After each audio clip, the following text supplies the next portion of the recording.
on our panel right now, Professor Lwin from the Nanyang Technological University, Singapore. Welcome, Dr. May. And Thank we you. also Dr. Adnan Hussein from University Sains, Malaysia. And coming will be Dr. Dadang Rahmat Hidayat, Dean of Universitas Padjadjaran. I think we know one another, or at least we have heard one another. But the topic today is a very interesting topic. We call it communication education in this uncertain time. And I think we're always uncertain now with pandemic and economic crisis and whatnot. And I'm very happy to learn from Ang Peng Hua that Professor May, you have been opted by the Singapore government to give advice on COVID. So I think if we can start the ball rolling, I can ask you, what is or what will you think the effect of COVID-19 on communication, education, or in Singapore or even in Asia or the rest of the world? Dr. May, if you may start the ball rolling. Yeah. So Professor Dato, Idid and the organizers, thank you very much for having me for this panel. I'm very happy to be able to join you this morning and share a little bit about our experiences in Singapore, Wee School of Communication, where I'm from, within the Nanyang Technological University. As well as to hear about your experiences as well, because this has been something that's highly unprecedented, right, in all our lifetimes.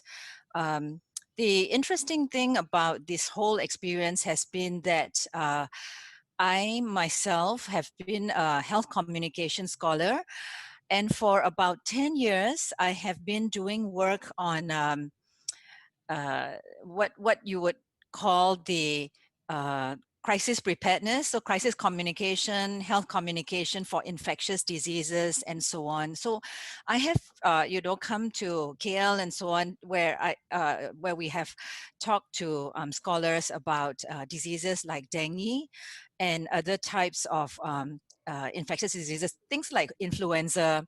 And then, of course, previously we had the SARS experience, and then H1N1 and so on. So much of the experiences in the university, at least in Singapore, has been the readiness models have been built around what we experienced during SARS. So if you think about lockdown and safe distancing and so on, those were from the learning experiences that we had in 2003, where the university had certain requirements. So when the COVID-19 hit, many of those were rolled out. So, for example, we have the students and staff having to take temperature and so on. So there were all these physical requirements, I think, that many of the countries underwent. Right, so you've got the move, in Singapore, all the classes move online in March. So both the primary, secondary schools and the university, and the Wee School was no exception. So all the faculty had to move the classes online, and there was a lot of course, challenges, just like many of you. I'm sure we face issues about how to bring everything online suddenly and so on. In the over the months of June, July, and August, it was really looking at the learning experiences from March and April, and then trying to get things ready for the new semester, which we just started. So in fact, I was just sharing that it was quite interesting, because we in the major universities in Singapore, based on our own experiences in March and April, we have mounted different types of models. So we have National University of Singapore, NUS, which is doing something called zoning. That means if the university is literally cut up into different zones, and you cannot go into to another zone if you're in one zone, for instance. Then you've got the universities like Singapore Management University, which are doing odd and even days to control the crowd numbers. So if you are, if your number, student number ends with a certain number, you can't go in on particular days. NTU has basically taken the approach that all the large classes are online and the small classes are in person. So that's under 50. So we're doing both. We have physical classes and we have online classes at the same time. And I'm sure both in Indonesia and Malaysia, you've faced similar types of adjustments that had to be made in our physical and campus space. But I think that for me, the components that were most challenging were on the front of pedagogy and education. So if I may just share very quickly, I don't know whether I'm allowed to share screen, but if I Please, have yeah. a chance to just to show you very quickly, the along this, can you see my slides down here? Just can you see this one about the curriculum review? Yes, So we can see that. Yeah. My late mother was also an academic. She taught mathematics, and I always envied her because she was in a field, and maybe the mathematicians won't agree with me, but she didn't really have to make many changes to her, what she taught every year. She taught the engineers the basic engineering mathematics, and every year is quite similar. But in the field of communication and education, we find that we are having to adjust all the time, right? Because new technology happens, and then new demands come in. And what's happening now, I believe, is our major changes in the entire world of communication and the media that we have to now think about how we're going to prepare the students for. So for instance, we just started this, which is looking at the curriculum and reviewing, what we used to teach the students, like basic media writing, foundation of communication studies, which teach them all the theories that you learn in the textbooks, right? And media law and ethics, Professor Ang Peng Wa's pet area. We are having to relook at the core. So this is the core, not the professional track. So our students, I think some of the universities might be similar in Malaysia and Indonesia too. They take the core, which is everybody has to take, and then they can specialize in different areas. So we have areas like public relations, advertising, journalism, and so on, right? So, but the core component, now we're wondering, for the citizens of the future, is this enough? Is this how we want to prepare them for uncertain? And I think they even have a term for it now, they call it VUCA, which is volatile, uncertain, chaotic and ambiguous world. Do we have to teach them other skills like how to be adaptable, digital literacy, for instance? So that whole conversation, I'll just stop sharing that, is going on, and especially for communication education, it's very demanding, because not only do we have to look at the core, but the tracks that I showed you, what is happening in each of the areas, right? For example, in the space of advertising, how much is moving towards digital space, and what does that mean in terms of our curriculum, our internships, and our final year projects, and things like that. So we are talking to the industry, but of course, everything is made more difficult by the current COVID situation. Even the industry is not sure exactly how they're going to move, but these challenges, I think, are particularly unique to communication. So I think that's just what I wanted to share to answer your question. Yeah. I just want to ask you one small question before we go to Dr. Adnan.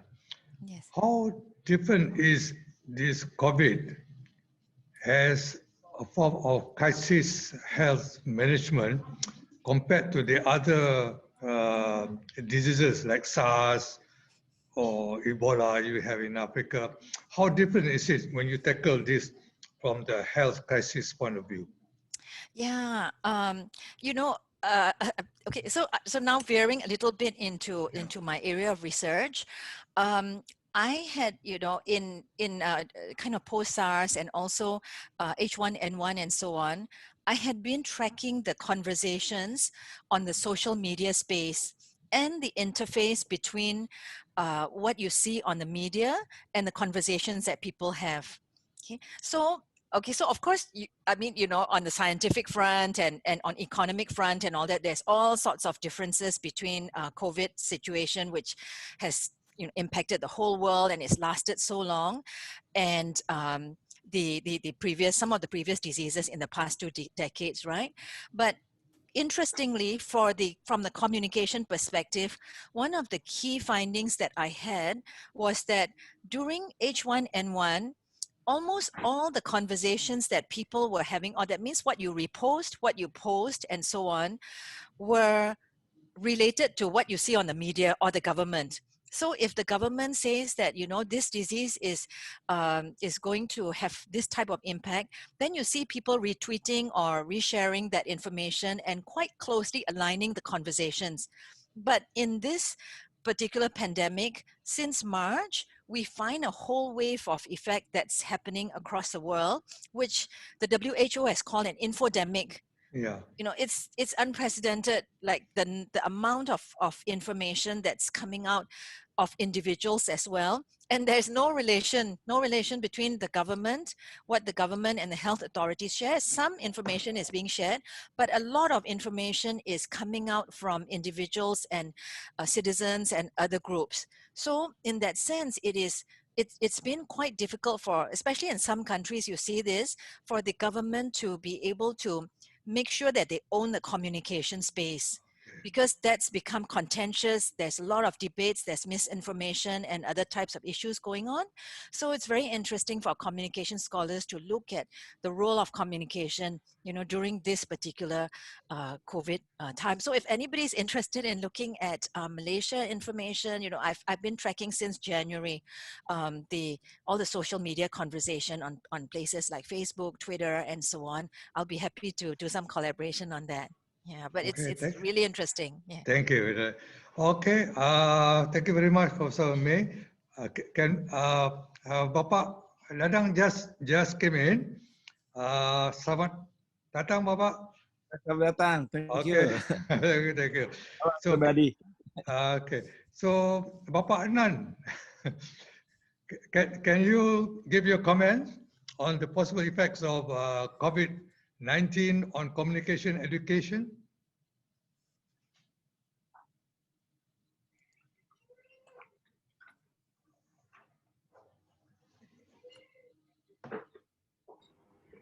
Can you hear me now? Sorry.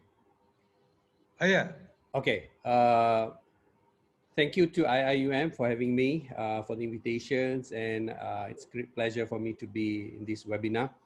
It looks like webinar is going to be the new norms. I think we have been meeting in a series of webinar nowadays, no longer face-to-face seminar.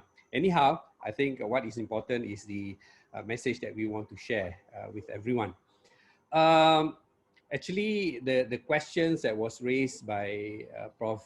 Dato Syed, actually it's supposed to be last in my presentation. But anyway, let me so that I do not lose what I want to say. Yeah, please. I just want to touch first on this what we call the age of great uncertainties. Okay, I think the themes of our panel discussion today is about uncertainties, and just to give an overview about the so-called the uncertainties. Living in uncertainties is nothing new. I think Prof. May also mentioned earlier on that we have been facing numerous uncertainties throughout our human history. Okay, and human civilizations experience and evolve around uncertainties many times. Okay? Be it economic, political, social, health, so on and so forth. So I think first of all, we have to accept the fact that it's not new when we talk about uncertainties. We always live in the world of uncertainties. But what is what is different between the previous uncertainties and the current uncertainties is this, okay? Just to get the overall picture, that we are facing two phenomena at the same time, okay? First, we cannot forget, now we sort of put aside the discussion about the age of disruptive technologies and the age of disruptive innovations, okay? That was the earlier phenomena that hit us, okay? And we were quite uncertain how to deal with that, okay? And we were taking some time to trying to find some answers and adapt to the new technology and many things that came together with the fourth industrial revolution, okay? So that was the first one. But at the same time, and we have the COVID-19 beginning in December and now almost 3/4 of the year to 2020. So we have two phenomena of a global scale that hit the human societies all the world over, okay? So this is what I consider as the age of great uncertainties, because there are two global phenomena that hit us, okay? So we have the age of disruptive technologies coupled with the COVID-19 pandemic. That is the first thing that we have to remember. We cannot ignore the fact that we are also dealing with these disruptive technologies that we are having now, okay? The second aspect of the current uncertainties is the speed and the scale of the phenomena is unprecedented. Okay? And I think, again, Prof may also mention about a lot of things are unprecedented these days, yeah? Which is the impact is bigger, faster compared to the previous phenomena. So it is sort of, when we talk about the uncertainties that we are facing now, it is a double whammy, where we were hit by two big phenomena. And I think a lot of people start talking about all these things. Okay, what will this do to our communication education? I think for many years already, we have been talking about the uncertainties under the fourth industrial revolution. Okay? We are talking about revising curriculum, and I think just like what happened in Singapore and NTU, I think Malaysian education, communication education are also doing the same thing, revising a lot of things. Okay? But previously, we are taking a lot of time. Okay? When we talk about revised curriculum, we are looking back into what needs to be done with the 4IR. The speed of those review or revision of curriculum, I think it's rather slow, I would say. Okay? We are taking a lot of time. But with pandemic or COVID-19 pandemic, now suddenly we feel the urge, the immediate need for us to change. We can no longer play with time because the time is not on our side and we have to do it very fast. I think the concern of the higher education, especially, I think in Malaysia and elsewhere in the world, first, when it comes to higher education, is about students' population, okay? Especially the international students' population in many universities doing down now because of we cannot travel. Okay? The impact on the teaching and learning, I think this is very obvious since many months now we have to change, we have to migrate to online or virtual learning or some kind of hybrid, both face-to-face plus the online. And of course, new research areas coming up, and there are so many issues that are related to research. But of course, the most important is about the funding, the research activities itself. How do we conduct research under COVID-19? And I think one area that we all are concerned about is about the mobility of students and staff. Even though now when we talk about mobility among staff, when we want to do international seminar conferences, we can still do it webinar way. But I think for the students, just meeting online with their counterparts in other countries may not be sufficient. Okay, so this limits the movement of the students from one country to another country, which before the pandemic, COVID-19 pandemic, we were able to freely travel the world over, and the students can gain a lot of experience. So these are some of the areas of concern that we are facing right now, Prof. Syed and the rest of the members. So I'm outlining some of the issues that we are facing, and later I can discuss about what steps needs to be done. But I think a lot of things have been shared by Prof. May. I think that's wonderful to hear what Singapore is doing, and I think we would like to hear more about that. But I think at the same time, we are also doing quite a lot of things in Malaysia. So with that, for now, I leave a few questions for the discussion later on. Thank you. Okay, thank you very much. You see a common enemy, but two different approaches taken by Malaysia and taken by Singapore. We'd like to know from Indonesia, what is Indonesia's response to this common threat? Professor Dadang? Yes, please. Okay, thank you.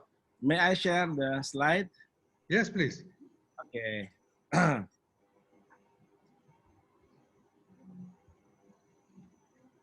Okay, yeah. Okay. Yes, yes. Okay. Yeah, thank you, Professor Dato Sri, Professor Adnan, and Professor May. Everybody, good morning. Thank you for this opportunity. I hope you will always be healthy. I will compare my I will on communication education in condition of uncertainty due to COVID-19. Yeah. Okay. Yeah. From the data obtained, it's appear that in many ways the uncertainty began with the uncertainty of when this pandemic will end. At least in some countries that have not yet found a turning point for positive case. This is positive case, and if we see that Indonesia, Malaysia, and Singapore is at the April, I think the same number. Yeah. But yeah, but now Indonesia is the champion. Okay. Yeah. I think this is very serious for our country for the COVID-19. I think some countries can control it so well that it doesn't explode or increase significantly. So COVID-19, in my perspective, initially seen as a health case, has developed into the multidimensional social, economic, political, and even humanitarian case or issue. In that case, I have the view that there is a communication aspect in it. In order, there is a communication problem, communication problem for the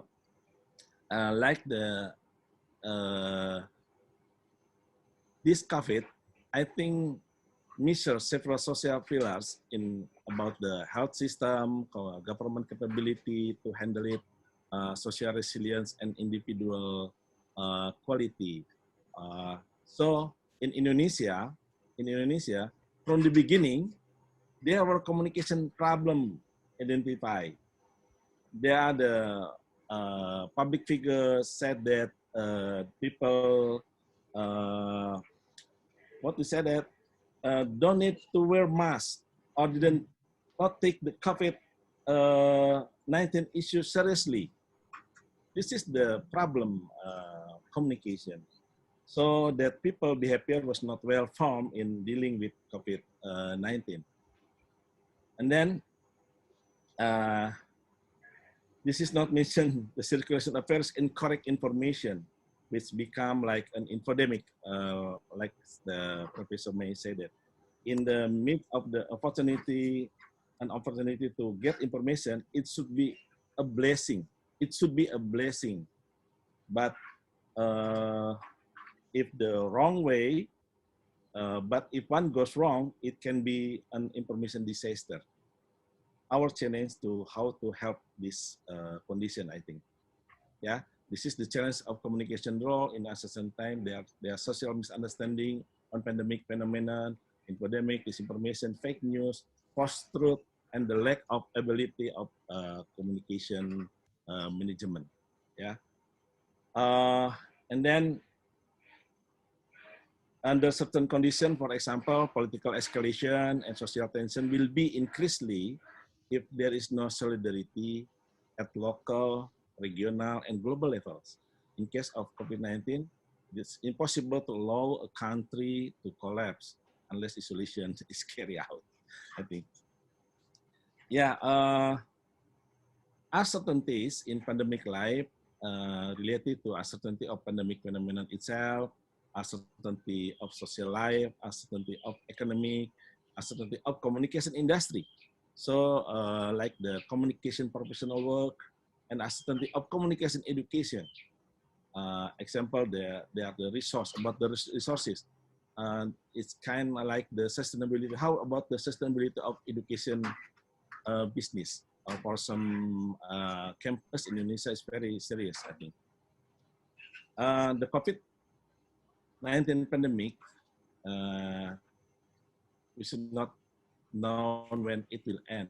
Requires new method and approaches for the implementation of campus activities, like in my campus, and the sustainability of educational services, so that they remain productive and performing, as well as maintaining the health of lecturers and education staff and students, I think. Communication education, how to deal with the pandemic. Like said Professor Adnan, the curriculum should be adaptive, collaborative between University, Indonesia, Malaysia, Singapore, and the other country. So curriculum should be creative, and maybe it's time change again, change the substance and delivery method. Yeah, changing education that is isolated by the classroom.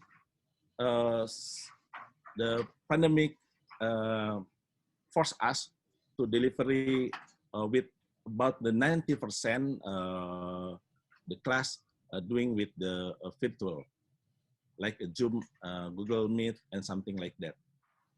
So in the substances, I think in the short term, how communication academic and communication expert become part of the pandemic problem solving in the context of the communication. In the long term, how the communication was to strengthen a role not only of contribute in the field of communication industry, but also in wide social issues like the study of health communication, environmental communication, peace communication, and other social issues. So you know that before we can watch the soccer or football together, and know so many conditions. There are restrictions, police watching us, and we're facing the new normal. And then, you know that WHO mentioned, estimate that COVID-19 will not necessarily be controlled for the next few years. So that needs the collaboration to be done optimally, I think. This is our figure, how we can, we should the adaptation, collaboration, we need alliance and action togetherness, discipline. So not only in campus, I think the collaboration in my term, as I call it, the pentaholic for facing the COVID-19, in media, business, academy, community, government. In Indonesia, I think the main actor is community, because this is very hard for us to see the so many community not allow about the mass or something, some mass or the others behaviors. So I think we have the social capital, like trust, respect, and helpful, not only in local, but I think in the regional or regional, I think in Asia or Southeast Asia. About the disruption of educational model in time of uncertainty, we have considered about the value, price, product, focus, and curriculum. About the curriculum, the relaxation curriculum with a blended learning model approach, online or face-to-face, learning remain humanist, creative, and has a wide network of intellectual abilities with social sensitivity. And then about the research, I think this is an opportunity for us to make the research about the COVID, not only in our own university, but I think the collaboration research is very good because COVID is borderless. How about the urgency? Research and development activities must answer the need of the community both on the national and global scale, and finding our new knowledge that can be applied to improve the quality of health and community life. Partnership, I think partnership between academic researchers with companies, industries, and investors are carried out by utilizing information technology and solution-oriented to the COVID-19 pandemic problem. This pentahelic partnership will synergize the resource on so as to reduce the required financial burden. I think goes to normal life, no turning back. Okay. Thank you. So I hope our new normal is not based on the old normal. It should be the new normal. If we are still based on the old normal, we will soon be back to the new track. Okay. Something new comes up. So, okay, we will come back to this, the concern on COVID, but we would like to go on this second subtopic, which is the economic factor. I presume at the present time, the COVID-19 has an effect or tremendous impact on the economic activity. But before this COVID-19, universities in Asia or Southeast Asia were also concerned with the economic problems. The oil prices were coming down, so it has tremendous effect on Malaysia and Indonesia, and also directly on Singapore. Now, my question, our second question is, what is the effect of the economic problems on universities in your respective country? So if I can go to Dr. Adnan Hussein. Okay, thank you, Prof. Dato Syed. I think the biggest impact of COVID-19 pandemic is about the funding for higher education. If you look at the trend in the case of Malaysia, okay, the funding for the past 4 or 5 years has been on a steady increase, okay, especially for the higher education. In 2017, for instance, Ministry of Higher Education received 12.28 billion, okay, in terms of annual budget given by the government to all the 20 universities. And that was, then in 2018, there was an increase to 13.89 billion, okay, just for the higher education. Okay, and for there was an increase of about 13.5%, okay, between 2017 and 2018. And in 2019, when the new government combined the higher education and Ministry of Higher Education and Ministry of Education as one ministry, the ministry received 60.2 billion, okay, which accounts for about 19.1% of the total national budget, okay, which is the highest single ministry that receive national, what you call the budget, annual budget allocated by the government. Okay? And for the 2020, still under the same ministry before it was divided or separated into two separate ministry again, the Ministry of Education received 64.1 billion. Okay? So there was a steady increase in terms of the budget given by the government. But okay, the big question is, how much is the budget that will be allocated for 2021 and so on? And this is where the great uncertainties comes in. Okay? So assuming that we get almost the same, then we might be doing the same thing for what we have been doing. But if there is a decrease, okay, there is an indication already given by the government that there will be a decrease in allocations to various ministries, and including the higher education ministries. Okay? And this is going to be a big problem to the universities.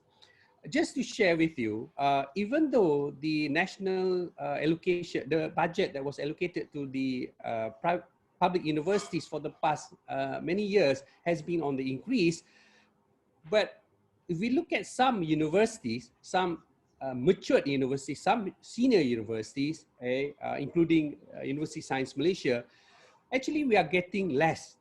We are getting less and less from the government.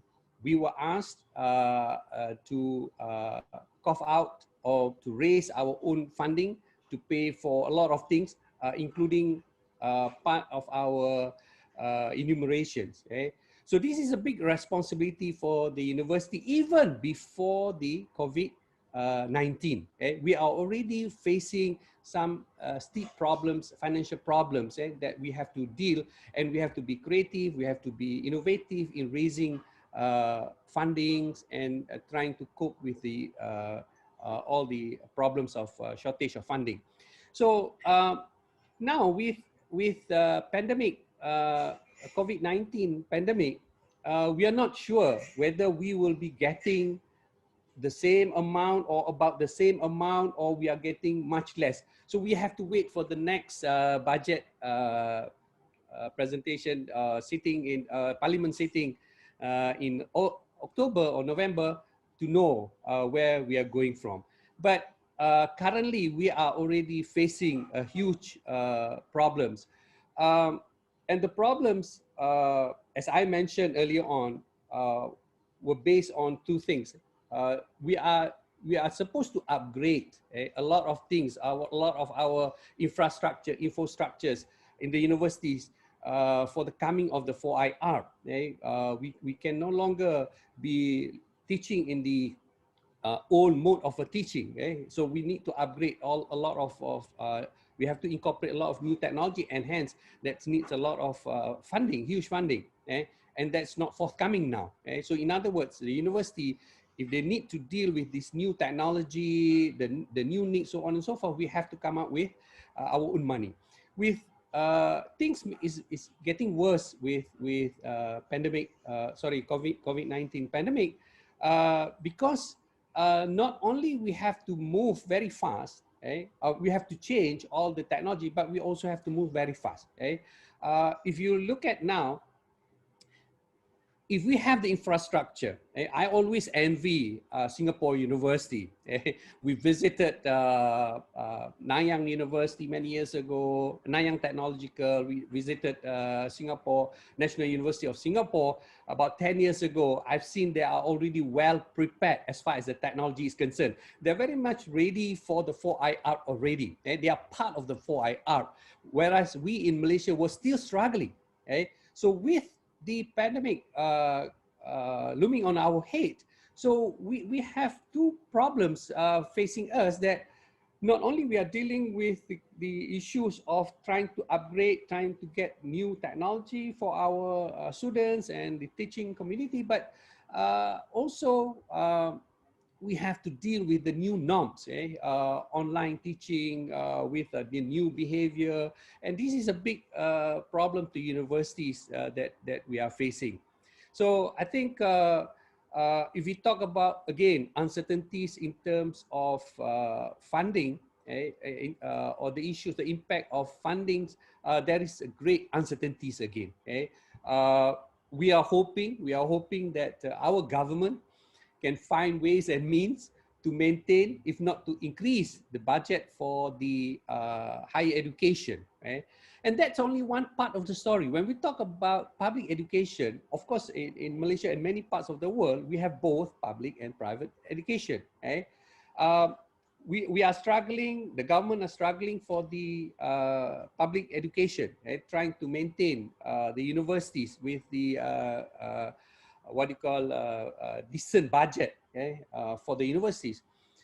But what about the private universities? The private universities rely on the students' fees, 100% on students' fee. They are not getting any helps or funding from the government. The question is, can the students afford under the new problems of pandemic, where issues of unemployment, issues of losing jobs by families?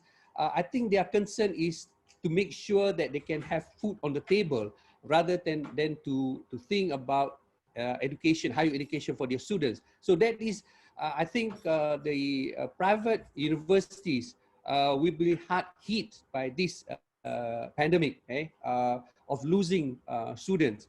And as we all know that private institutions, either in Malaysia or many parts of the world, rely a lot on international students.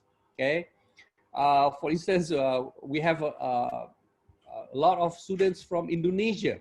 In USM, for instance, Indonesian students is the highest international students population. So with pandemic around, and now we just received the information a few days ago that we are not allowing travelers or Indonesians to come to Malaysia beginning on the 7th of September. So imagine if we cannot get students from other parts of the world, the international community, the private universities will be losing a lot of students. So again, this will impact on the financial and then running of those private universities. So in short, I think if we look at the current situation, it is very critical for both private and public universities to look at into their financial situation. I'm not sure whether I can say it here or not, but I think as in the case of USM, for instance, University Sains Malaysia, we are facing huge financial problems, if not a crisis. In fact, the university has set up 2 committees to look into the situation and to ensure that the university can function, if not improve, in the next few years. So I think I will leave it at that point for now. Thank you. Okay, thank you very much, Adnan Hussein. As Professor May, you will agree with me that crisis breeds crisis. So pandemic will breed this economic crisis. What will be the impact, or what is the impact now? Economic problems on the universities in Singapore. Professor May. Thank you. I think Professor Adnan really articulated all the issues very well. I can see all the parallel problems in terms of the headwinds that we have in terms of budgets and the tightening of the economic situation, right? And I think similar to you, we are also waiting to see next year's budget, which is the 2021-22, and we are all kind of like, holding our breath and expecting certainly strong cuts, and it's going to have impact on many different fronts, which you have mentioned very well. Now, what, perhaps kind of predicting that this is inevitable and this is going to happen. Let me share with you a little bit about my experience as a Asia Scholar Professor. I have an adjunct position in University of Melbourne. So I've been communicating with the faculty there and so on. And they are not waiting until 2021, 22. In fact, across Australia, many of the universities are already facing cuts immediately. So even as of now, they are seeing the either the freeze or the contractual obligations not being renewed, and other types of tightening, for example, like budgets that have not been spent to not be there anymore, So for instance, yeah, you're supposed to have a certain budget to run the department. It's being shrunken, because I think that some of the issues that we are all facing is probably even more severe on the Australian front, because I think they had this whole issue of all the foreign students not being able to come in, and it's possible that they've already got hit very badly on the university funding front, and so one of the additional concerns that I'd like to raise on this panel as well is how we try to ascertain the future of communication education. I'm not sure whether it's your experience, but in my experience, oftentimes communication is being sort of taken together with social sciences, humanities, and so on. So in a university, oftentimes when there is a hit or tightening of the budgets, the the effect is not similar across all the different faculties and so on. For instance, I think there is an agreement across the world that, people doing research in COVID, for instance, and also the medical faculty, right, that will continue to get a large amount of the funding. So some prioritization will be going on within the universities. And, I personally think that we need to do more to educate the upper level university managements about the value of communication education, and not to just kind of put us together with, certainly we appreciate being with our humanities and social science colleagues and so on. But when I look at some of the numbers that are coming out on the economic front, I think there were some reports that showed, what are the types of jobs that are shrinking, and what are the areas where there's actually an expansion. And communication related jobs, there's actually an expansion if you consider the digital frontier and so on. Some of these areas which are going to, as far as I understand, at least in Australia, they're going to continue to receive strong funding, like computer science, that needs to be understood or studied in the context of information technology, how it pertains to people, exactly what, Professor Dadang Rahmat has also mentioned, right, about the need to understand the wider socioeconomic context that's driven by the communication. Communication is driving so many of the human behaviors right now. So I guess, that's one of the takeaways and my worries looking at Australia's situation, which is that, in fact, even within universities, some of the areas are getting deeper cuts and more demands, and our communication colleagues in Australia are really feeling these cuts a lot more than our, for example, the science colleagues in those universities. So that's something that I think we all, in the region can work together to help to educate our university management. I know sometimes it's very difficult to try and explain and so on, but communication is going to play a big role in the post-COVID era if it's not already playing a big role now, and there will be demand for jobs and opportunities for young people in this very important space. So I just wanted to put that out as a call to action from our scholarly community as well. Yeah. Thank you so much, Professor May. Can we hear the views from Professor Dadang? what is happening in Indonesia? Yeah, thank you. What was conveyed by Professor Adnan and Professor May was not much different from Indonesia. Of course, COVID-19 has an impact on economic aspect and the ability of society to pay campus tuition fees.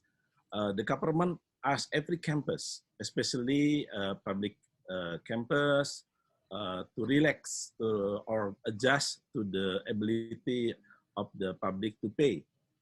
Some allocation are assisted by the state, but or government, but are still for the implementation, the learning process. Some physical or infrastructure development is delayed. This year's our campus received about Universitas Padjadjaran received about 3,000 students, of which more than 30% asked for postponement and a reduction in tuition fees. So I don't have any data about private campuses with this uncertain condition. Part of the loss or loss of the students, I think they lost the potential student. The government itself is struggling to cope with health problem and economic slowdowns. This means that its campus must be smart enough to arrange financing. Of course, our campus opportunities to get foreign students are also reduced, as may be the case in several campuses in Malaysia, which accept quite a lot of students from abroad.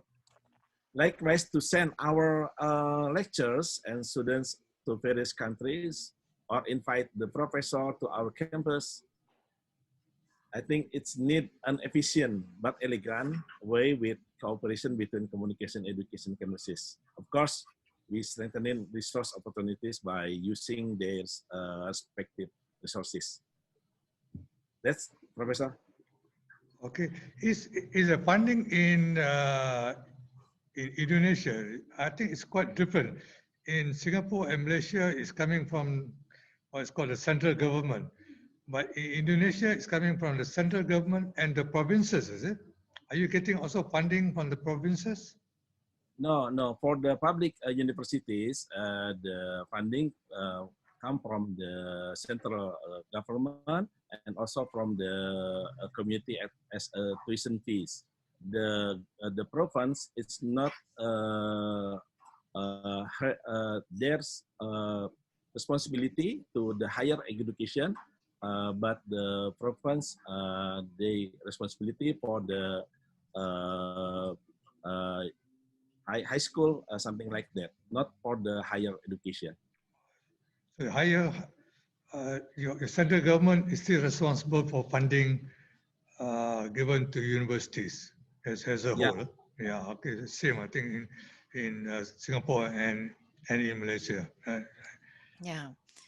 If I can just add to that, not only are we getting probably the budget challenges, but we will also be getting challenges on the headcount front. I think they call them headcounts, both on the administrative and faculty numbers, right? So there will be restrictions that are being imposed on that front as well, which makes it very difficult. Yeah.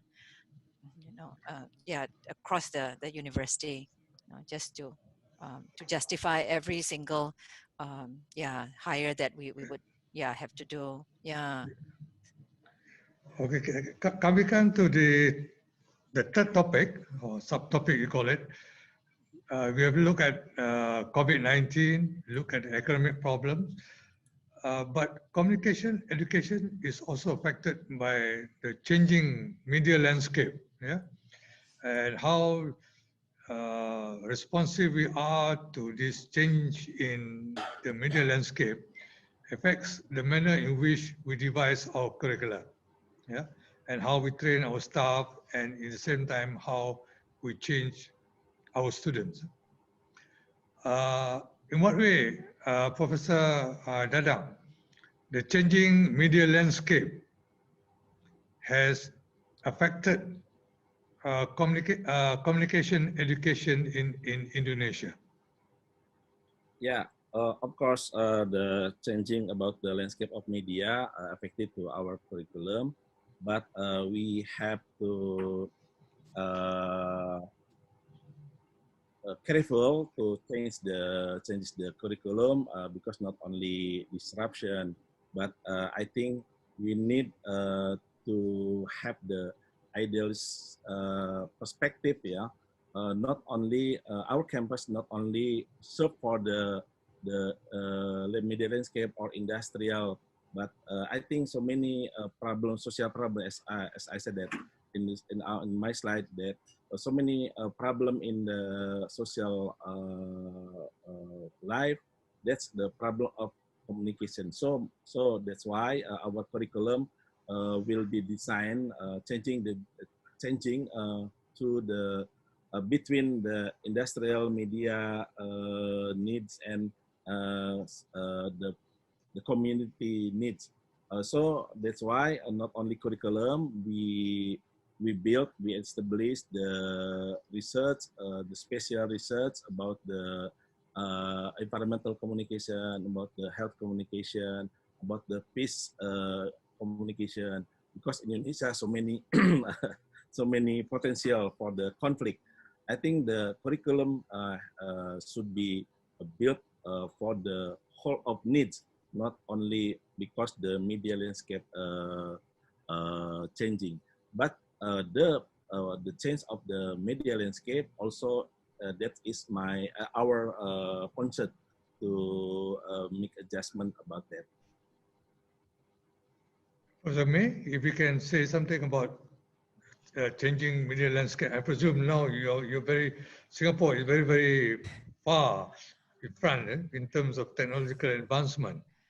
Yeah, that also poses challenges on how we, approach our curriculum and the links to the changing media landscape. If I could just share this screen again, if you could just look at this one. Can you kind of see, just wanted to share with you, that it's kind of like almost different challenges for our programs, because we've got, these are the programs that the Wikimwi School offers. And you can see that the undergraduate programs, for instance, right? The blue ones are our bread and butter programs. That means that's where the majority of the students go into. And I mentioned earlier the different areas of specialization like public relations and so on. So we have our CS and the CSBU with the business school. But of late, it was quite timely, because just before COVID, we had launched the Bachelor of Arts with a double major, economics and media analytics. So we started a track on media analytics, looking at digital media, how you would utilize the media for both communication as well as business purposes. And so now that has become very timely, because when we talk to the industry and we look at the skills of the future that's needed, there is a lot of emphasis that's being put on the utilization of large data, digital technology, and so on. In the same way, under the graduate programs, I think that some of my Malaysian colleagues would know. Actually, Professor Ang runs the Masters in Media and Communication, our MMC program. That is our bread and butter, and that's where we have the large proportion of students, and that will remain relevant still. But some of our programs are smaller programs, like Masters in Knowledge Management, Information Systems, and Information Studies. There's quite a lot of demand now on that space, and we are relaunching, restructuring these courses for the new economy, the new knowledge management economy, and we're going to be relaunching these with the view of the post-COVID world. So I think a lot of industry input is going to be required on that front. I mean, the black ones, of course, are our research programs, but you can see that we've got to try to align both on the undergraduate front and the graduate front. And then what's happening on the graduate front is that not only do we have the knowledge and the content itself that needs to be aligned with industry, but also the issues of the adult learners, you know. So in the past, I think as you've mentioned, we have a lot of overseas students who would come into Singapore. They would spend a year or two doing our master's programs and then going back to home country. But now that's difficult. So the virtual you know, virtual courses, how they, or hybrid courses, how we are going to structure them. And then what does this mean for the entire master's program? Are we going to keep it to 2 years, for instance, or are we going to break it up into numerous elements, so that if somebody wanted to come to Singapore, you know, 2 months out of the year, or if they wanted to do certain components virtually, we could stack them. So one of the movements that we've got here is known as like a skills future, where you could have a longer timeline to take your courses while you're still working in your home countries, but maybe coming here once in a while, or maybe doing virtual learning. And then we, even when you finish a certain number of courses, we are going to mount something called mini masters. So you'll have like a certification, and then you can continue to take over time, so that you don't have to sacrifice that 2 years, you know, because that might be a luxury now for any student to stop work and just kind of fly to any country to come and do master studies for 2 years. So the challenges on the master's front especially are in fact more numerous, because it involves a lot of our students for the undergraduate programs are from Singapore, but for the master's and PhD programs, they are from many other parts of the world. So I think these are the issues we're facing as well. Okay, thank you. Thank you. Okay, Professor Adnan Hussein, what is Okay. our Malaysian response to the changing Right. media landscape? Okay, I think the media landscape has been constantly changing several years, for the past several years, with the new technology, not just because of the pandemic. But the pandemic now reinvent the organization, because we need to work from home concept. You know, we have to work at remotely, or at our own home, so on and so forth. There is a need for the speed in terms of our communication. So I think what I foresee among important aspect in communication curriculum and communication education is to focus on communication in organization. I think there will be a new experts areas that people need. People with expertise in effective communication in an organization to help the organization to move on. So it's not just about the media industry and the media landscape that we are talking about, but I think the whole industry or the whole organization in any nation for that matter would want or requires experts in communication education. So, what do you call, in communication organization. So some specific courses that were left behind, except for, I think in Singapore, they have already had strategic communication courses. I think in Malaysia, we have not seen strategic communication courses being as one of those core courses that should be introduced. So I think in our revision, we have to look into the possibilities of introducing strategic communication courses, because of the need of the industries to reinvent their organization. A quick look, for instance, we look at India, MBBS. It is what do you call, medical program, but they have already started introducing what they call pandemic management. So that's how fast people respond to change. As I mentioned earlier, speed is very important. So we cannot keep on thinking of doing things. We need to change, but we are not doing it.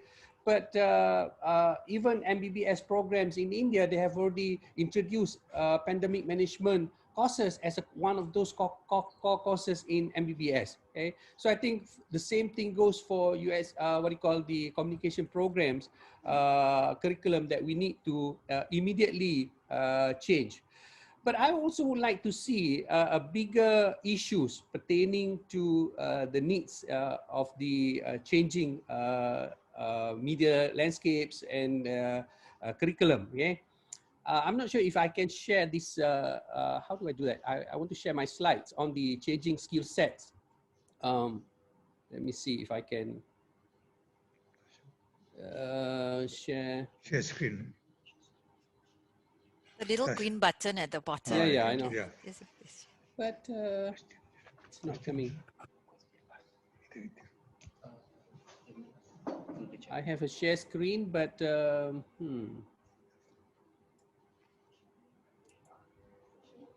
Push. Yeah.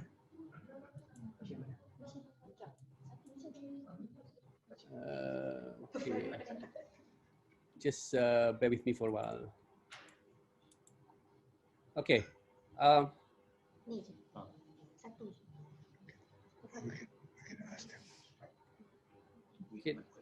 Can you see? Yeah.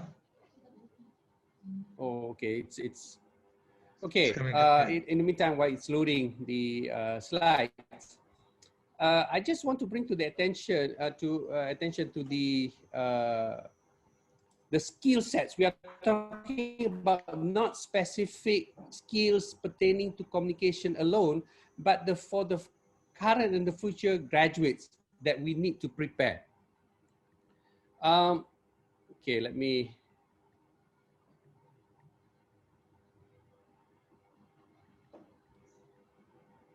It's kind of slow responding. Yeah, it's coming there. Hope you can, yeah. Hope you can bear with me for a while.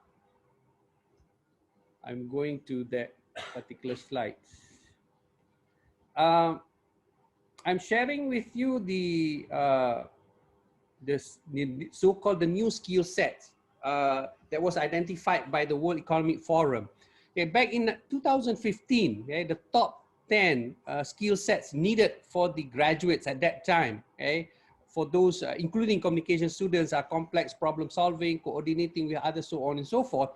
But in 2020, the World Economic Forum has already revised the new skill sets. The top 3 skill sets, we can see the top 3 is a complex problem solving, critical thinking, creativity, and the rest, so on and so forth.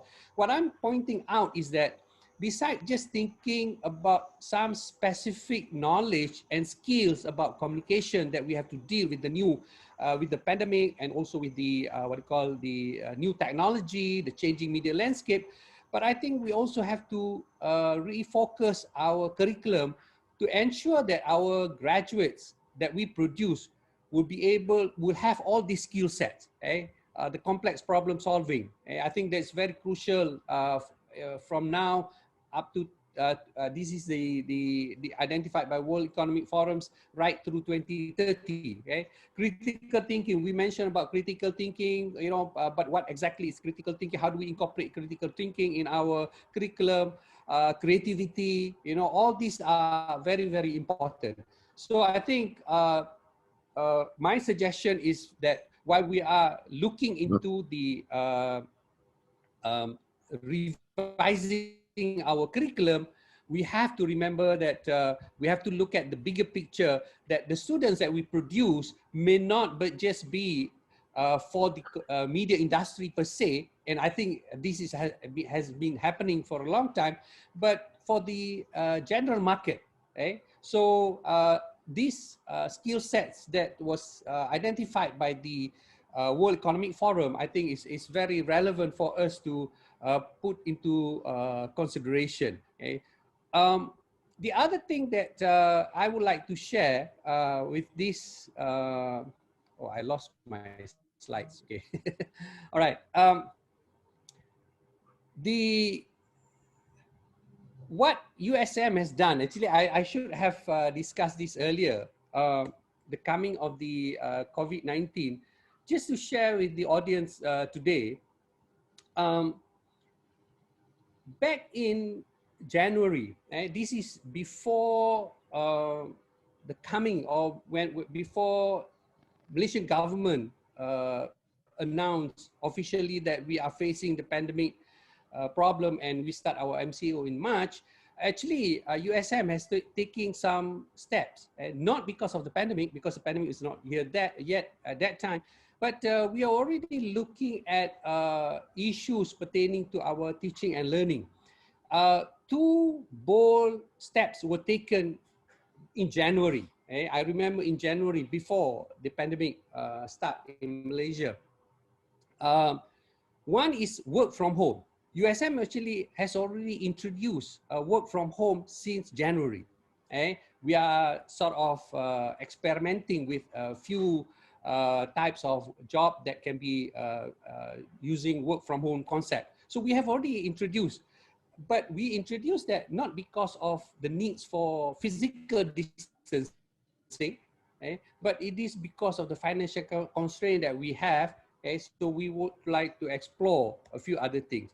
Second, that USM did before the COVID-19 came to Malaysia is that we have been promoting blended learning in our teaching and learning activities, including, of course, the online teaching, micro-credentials, digital content, innovative pedagogical practices, digital literacy, massive open online courses, MOOC, all have been in the pipeline. But interestingly, before the COVID-19, people are looking at this initiative with certain skepticism, with some reservation, if not outright,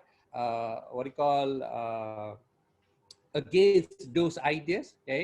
But many are not so confident with all this initiative. But pandemic 19 came. Suddenly, everybody realized that the two initiatives that we promote, the work from home, starting from January 2020, and also the blended learning, intensifying actually the blended learning, programs in USM, all actually comes into place, becomes a very useful, very necessary for us in facing COVID-19. So I think there are many other aspects that I think I would like to see happening in the as far as the curriculum is concerned. I mentioned about strategic communication. I mentioned about the new skill sets that we are needed for the students. I mentioned about the speeds for change. We cannot take too much time for us to change. I think even though we may be a bit conservative about things, but I think the 4IR and the pandemic has already teach us that time is not on our side. Okay, so I think those are the things that we need to look at as far as curriculum is concerned. But on the bigger issues as far as teaching and learning of communication is concerned, has to be related to research. And I think Prof. May earlier on has mentioned about various opportunities of doing research, but I think we also need to look at the new analytical tools, not just the new area. There's a lot of opportunities of doing research on COVID-related or pandemic-related research in communication. But I think it's about time for us to seriously look into our new analytical tools, which are that three-dimensional in its forms. All along, we have look at the either physical and the digital forms in our research. We always look at the our social behavior, with the physical part of it, and later on with the coming of 4IR, we are start looking into our social behavior on digital media, on online. So a new research area combine physical and digital. But I think the 4IR and also the pandemic, which has the new dimension, which is the medical, the health dimension, which is very much related to biological. So I think there is a real need for us to relook if there is such analytical tools that we can do a study that will encompasses all these three dimensions of physical, digital, and the biological world. Okay? So I think that those are the things that we have to seriously look into when we are talking about curriculum revisions in our universities as far as communication is concerned. Thank you. Thank you very much, Dr. Adnan. Since we have time, I got here one question. The question comes from Dr. Farida Ibrahim. I think everybody knows her. Her question is, we cannot dismiss the challenges due to the pandemic that make it important for virtual learning that may result in the widening of education quality because of the digital divide. What could be our proactive steps? Can I get my comments from the panelists? Can I begin with Professor May? The digital divide and its impact on learning. Thank you. I don't know whether Farida is there. She said that she had to step out, but yeah, I'll just assume that she'll hear the answer. Yeah. You know, I think I mentioned that in March, we required everybody to move the learning online. And in fact, you know, the examinations were coming up, our final year project presentations were coming up, and there were a lot of concerns and pushback from the students and faculty, right, who were concerned about what happens to the quality of teaching, what happens to teaching feedback, what happens to the student experiences, and so on.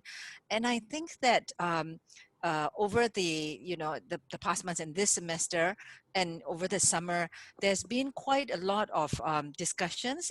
In NTU, we had a number of sharing and panels where the faculty, you know, had a chance to talk amongst one another and try to figure out what was the best way forward. I think certainly doing everything on a virtual platform, we recognize that that's not going to be the ideal solution, right? That it's going to enable the bringing of the content materials to students, and in some types of models, the hybrid model and so on, it can bring the educational experience almost to the same quality as the online, in-person experiences that we are typically used to. However, the physical learning and the physical spaces, especially in areas like where you need studio spaces, where you've got lab spaces and so on, I mean, those cannot be replaced exactly, so how do we kind of go forward? And I think that even across the world, I think this is something that researchers are looking at, whether online and virtual learning spaces are contributing to certain facets of learning much more strongly than others, and then what that means. So at this point, I think Farida's points are well taken, and I mean, on our end, we are trying to do a combination, right? That means we've got very, very large classes. So for instance, in the lecture theater type of style, classes, we think that the virtual platform will enable the content to be communicated in almost an effect as the same way as you would if you were sitting in a big and large lecture theater. But then what happens to tutorials where you've got different types of conversations? Can that be done when we split the groups and we have hybrid learning and blended learning and so on? We are trying this out. And also we are enabling it in kind of a mix and match way with the physical space as well. So so there are some classes which are meeting virtually, but the students then kind of every other week come back to meet face to face and meet everyone together.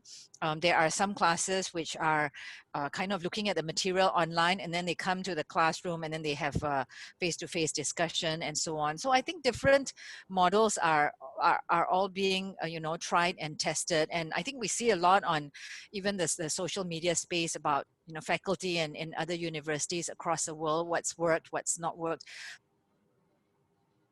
Environmental, for us, we have found that so I guess Farida's question was, you know, how do we try to mitigate some of the drawbacks in terms of the loss of quality of education, is that we're holding a lot of sharing sessions. So faculty who have found success or things have worked really well in their classrooms, they are sharing with other faculty. So, you know, because there's no textbooks that tell us what's the best way to do it, we're really learning from one another, and we're also trying to learn from some of the other universities who are experimenting with these different modes as well. And of course, new technology, right? That comes up. I mean, one of the latest things now is the linkage between what we are doing now, which is like virtual but on a laptop, but with the mobile enabled technology as well, so the students can be connected both on the laptop and then the mobile, and, you know, other types of technological platforms as well. And where possible, kind of keeping in mind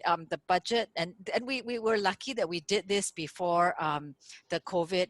We are trying to enable the classroom spaces to be adjusted for that type of learning as well, because our traditional classrooms are not built for that kind of shared learning space. So one of the classrooms that we have, we call that Newsplex. So you can kind of see all the different types of news information that's coming on in the big screen, but at the same time you can be coming up with your own blogs or your own, you know, interactive spaces within the classroom, and then the others can see it too. So it's kind of this interactive learning newsroom of the future space that we were able to have up. And you know, so much of it is experimental, but we like Farida, we do realize and we are concerned with the potential loss of the quality of education as we know it, right? And so we're trying our best on that front. Thank you. Thank you. To Professor Dadang, I just want to add on another question from Saidul Haq from University of Chittagong, Bangladesh. He asked, taking your experience from Indonesia, what are your suggestions for students of developing countries who don't have strong internet connection and smartphones? Could you share your experience from Indonesia, where certain areas do not have strong internet connections and smartphones? Could this be a lesson to other countries?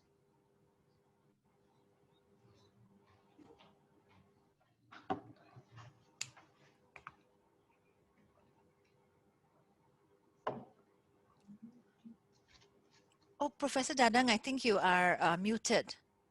Yeah. Oh yeah. Yeah. Okay. Thank you. I think in Indonesia, only 60 or 70% covered by internet access. So in my suggest that in Indonesia, so many, not only so many media like the radio, local radio, or the local television. I think we can arrange the cooperation with the government, the local government, or school institution to make cooperation with the local radio and local television, I think. Or if we can do the internet with the internet access, maybe some like the help getting help to the like the parliament or the local government to serve about the access. But the important thing in Indonesia, in our experience, in like the east of Indonesia, when the ministry he said that it's time to use the technology, but for the some place of Indonesia, they have no access to the internet.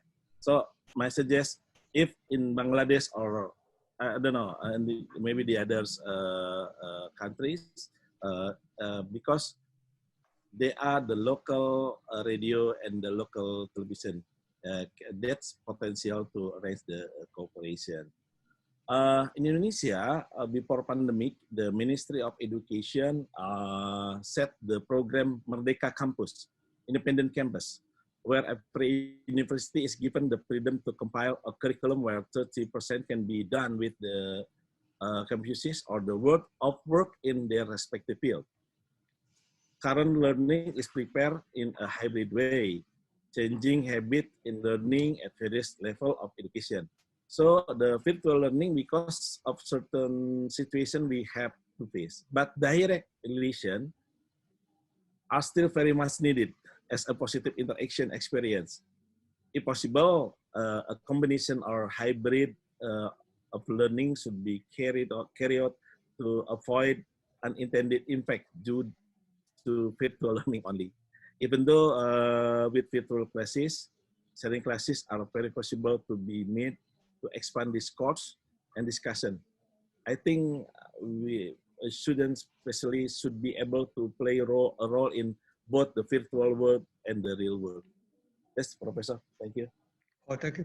I just got some several questions, but I think I will combine them and ask the panel, and then you can say, you can comment on those questions, and you can give your overall comment, and then we will close our session.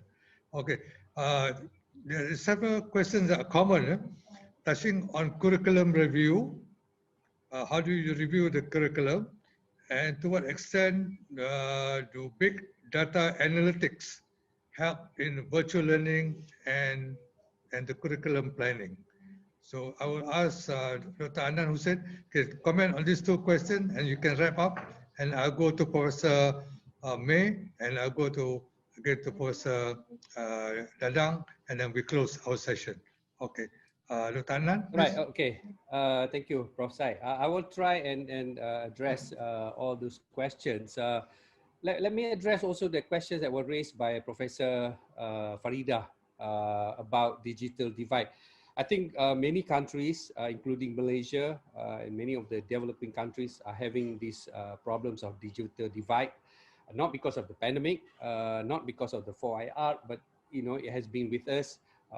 And we have not been able to solve the problems of digital divide. Okay, but the concern of the digital divide, as far as the 4IR and also in the age of these uncertainties, is because of the problems between the haves and the have-nots. Okay? We have not been able to resolve the huge disparity between the rich and the poor, who have access to afford to have access to the internet. Okay? That's one aspect of it, the economic aspect. The other one is the infrastructure, the national infrastructure.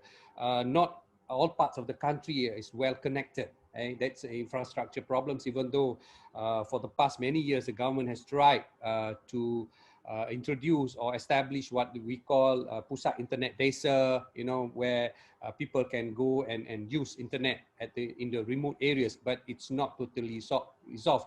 So the issues of teaching and learning is going to be much worse when we do not have accessibility, when we have blended learning, when we have online, we have virtual, but when students do not have access to all those facilities, and then I think they will be left behind. The concern by the UNESCO and also World Health Organizations, for instance, mentioned about there are currently 290 million children, not just higher education, but also the children are affected worldwide with the pandemic because of the MCO and because of the closure of the schools in 22 countries. And there are 13 countries which has the school totally shut down. Okay? So this certainly will affect students' students' learning process. Okay, we may not see the consequence of this, the shutting downs of schools, the changing of the mode of teaching and learning using the new technology, where some students, children will be deprived of the learning, the effects will be 4 or 5 years down the line. Okay? Once they graduate, we can only see the consequence, the impact, the negative impact of these deprivations of the accessibility to the internet, not now. Okay? They may feel the problems now, but whether or not our education systems are able to provide still good education under this adverse situation. So I think this is something for us all needs to be concerned about and continue to think looking into the possibilities. As far as the questions by, I would like also to touch on the questions by Riza and also Coach Hyong in terms of media education. I think when we talk about media education, I think you are referring to media education at the school level. In many universities, they have started introducing media education. Maybe it's not about whether they should or not, but what is the content of the media education should be introduced. The answer is yes, we should start introducing media education, but what kind of media education we need to introduce to the schools for the students. Okay, as for the data analytics, I think data analytics is more relevant for research.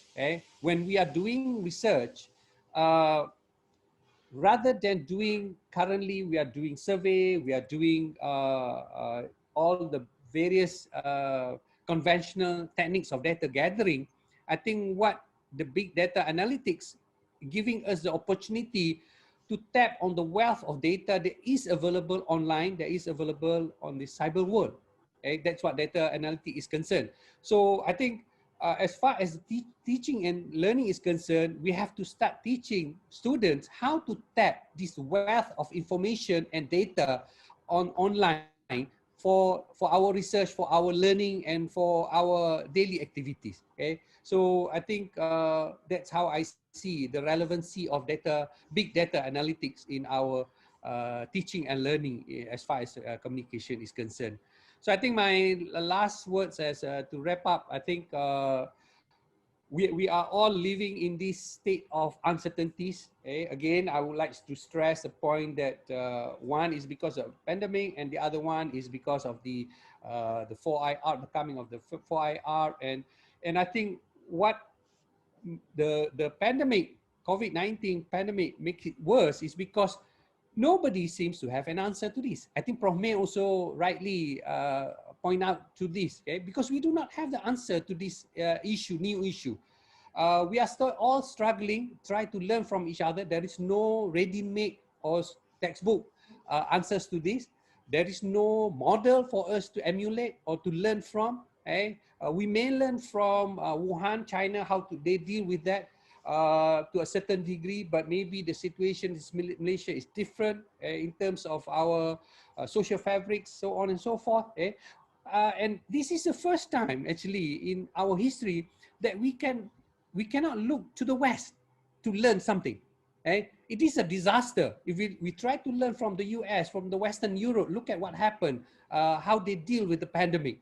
So I think this is a time that the Asians, the new nations will have to take charge of our problems and issues. And of course, I think I second Prof May and also Prof Dadang that we have to do more collaborations between our neighboring countries, because I think we share a lot of commonalities between us, and I think it's easier for us to deal with this answer rather than to look and wait for the ready-made answers coming from the West, and especially from the US, so on and so forth. So I think that's my concluding remarks to this conference. Thank you so much. Thank you very much, Adnan. Professor May, would you like to add on to that? Yeah, maybe I just try to see, what areas might not have been answered previously. Yeah. Perhaps a little bit on the there's a question from Dr. Hafiza on managing the curriculum review. I'll try to answer that, and yeah, and then just kind of conclude on that note. So Dr. Hafiza asked about the curriculum review. You know, I think that the panelists have all shared also the need to review quickly and to be able to implement some of these changes. This is often at odds with what we have typically done in our universities, because if you do curriculum review, it can take 2 years, you know, from my experience, to finish reviewing the curriculum. Then you have to put it up, and then after, the ministry will come back and ask questions, and then you'll come back and forth, and the whole experience can years implementation, and that could be a unique Singapore experience, but you know, we have quite bureaucratic government systems, and it takes a long time. So one of the experiences that I have is to propose that we do the curriculum review, but we only think about one particular year impact at the time, because the group that will be impacted most are the new students who are going to come in next year. So if we're trying to launch next year, you know, that's the group that will be impacted. So what we're trying to do is to say that we have a new curriculum that's going to come into place, but can they approve different, you know, almost like step by step. So we're trying to split it up into the kind of the primary year components, which is the junior years, and then the senior years. And by doing that, we're hoping to cut the amount of time that will be needed. So it's kind of like akan datang, you know, the next stage, and to get the first stage approved. So hopefully that can shortcut some of the processes, because right, it's I think what we're all hearing about the need to move fast is often at odds with our very bureaucratic committees, you know, in the government space. So that's one experience I wanted to share. And then I think that just to add a little bit to what Prof. Adnan had said about the utilization of big data, if you know, many of our e-learning spaces will be able to help us collect some data as well. So unlike teaching in a physical classroom, when we teach, even like this now, when we're having this session, right, we would be able to see things about how many people have asked questions, how engaged people are, whether, you know, we could put a little questionnaire here about how many of the participants now are doing something else, you know, which would be like multitasking. So we could get some information, and from there, so some of my colleagues have gotten back information about their classes, like how connected the students were, how often they put up their hands, and so on. And from there, they were able to tweak a little bit to improve their course offerings as well. So that's one way that maybe some of the big data analytics can help in the virtual teaching, Kok Xiong's question just now. So I guess, yeah, just on the final note, yeah, I you know, probably want to echo what Prof. Adnan has said, and also Prof. Dadang, that, you know, although we are facing many challenges, you know, I am optimistic that, you know, communication education will continue to play a big role in the post-COVID world, and that, you know, and that although things will be hard, that I think, like, as communication scholars, we are all creative, and, you know, we have the right set of resilience and the skills that Prof. Adnan showed, all those skills, you know, the critical thinking and creativity and so on, to be able to weather this all together. Yeah, thank you very much. Thank you very much. Last member, Dr. Dadang. You'd like to pick up some of the questions and then round up? Yeah, I think I agree with the what was said from Prof. Adnan and Professor May. For the analytic big data is currently one of the things that get attention, especially on the communication or informatic campus. There are many aspects related to big data analytic, social, political, economic, and other aspects, including the aspect of personal security. Okay. In this era of uncertainty, I think social solidarity needs to be strengthened, including in the implementation of learning that tends to be applied as if everyone has access to it, such as virtual learning. Therefore, I think the campus must be very smart and wise to determine various reviews of curriculum changes and learning method, including in the current era of technology and information development. Plus, in a pandemic situation, it's not easy to be, it's not easy to change the curriculum. We should be careful and wise. The last statement: adaptation, collaboration, and empathy are important words that shouldn't be left behind, including we can share good experience with each other's wisdom. That's all, Professor. Thank you. Thank you very much. Can I express our appreciation to our three panel members, Professor May, Professor Adnan, so Dadang. You have identified the problems. I think we have identified three main problems: pandemic of COVID-19, economic uncertainty, and the changing landscape, besides other items, which we put it under a threat or uncertainty. But despite that, I think three of you have expressed optimism. Our disciplined communication as a field of study has made us more optimistic that we're able to find solutions to all these problems. And through this being optimistic, we need to find greater collaboration. We need to do more research. We could need to change our curriculum and be more responsive and sensitive to all the problems facing us. And we hope that we can build a better future despite all these threats and uncertainties. And we shall emerge, I think, eventually as winners despite all these threats. So with that, I'd like to say thank you again to Professor May, to Professor Adnan, to Professor Dadang for your contribution. I hope that you all come again when we organize another international or virtual conference in the years to come. So thank you very much. Our pleasure. Thank you. Thank you very much. Thank you. Thank you. Thank you, Professor May. Thank you. Yeah. Wish you good health. Yeah. Bye-bye. See you. Bye-bye. Bye. Bye-bye. Bye. Keep in Bye, touch, everyone. May. Yeah. Bye. Thank you. Thanks, Farida. Oh, Thank you, Farida everyone. is Thank you. there. Yes. Okay. Nice Yes. back. Thank Back, you. Okay. Bye-bye. Okay, bye-bye. Bye. Bye. Okay, thank you very much, distinguished panelists and also the moderator and audience for your active participation. We'll now take a short break and come back for session 2 at 2 p.m. Thank you.